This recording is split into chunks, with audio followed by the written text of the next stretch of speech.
Hey everyone, this is Urbany.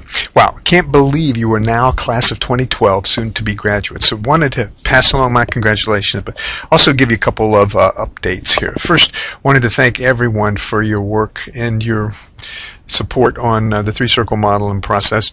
There will at some point be a startup, threecirclegrowth.com, to build a framework and process into a cloud-based SaaS platform. We have a ways to go, but have greatly benefited from your input, so thanks a ton for your support on that. Secondly, there's an important update on the marketing core course framework that's really important, especially for those of you in strategy roles. So here's the framework from my class. All right. All the same concepts can be reconfigured, and I'll explain why. But here's a new framework based upon really essentially actionability and comprehensiveness. Due diligence across the top, but particularly on the far right there, the beginning point is customer analysis and deeply understanding what customers value, and building and choosing segments. Right. That's one pillar of the model. Right. Second pillar is positioning. Right? What's your value proposition? You survive in a competitive marketplace only to the extent you deliver important value that your competitors do not. So recall area A of the model. Now these two key pillars of competitive strategy are supported then in execution by the 4 Ps. Here they come. Right? Along with enhancing customer relationships and the revenue produced as a function of the pricing model and volume.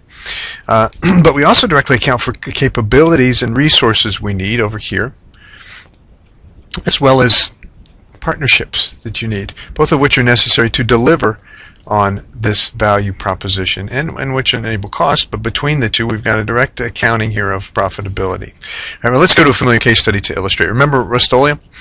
All right, I recall that Terry Horan did a big study, was vice president of marketing at Rust-Oleum, did a big study that identified a variety of segments and a new segmentation scheme around consumer jobs to get done. They also discovered a problem. Consumers were confused about finding the right paint for their job.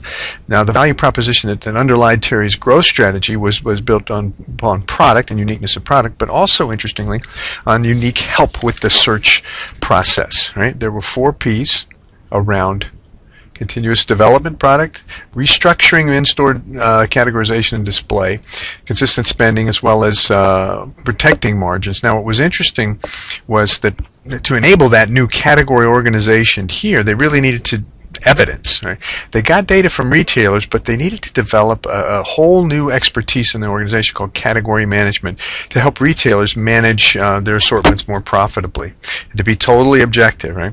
At the same time, they had to work closely with retailers and continue to build those partnerships. Now, these were costly efforts, but in the end, they solved the consumer's problem, and they solved the retailer's assortment problem, and as a result, Rust-Oleum nearly doubled their market share and became much more profitable as a result, because the brand was consistently revealed as superior in consumer choice. So this framework provides a way to think about and capture all the critical elements of strategy on a single page.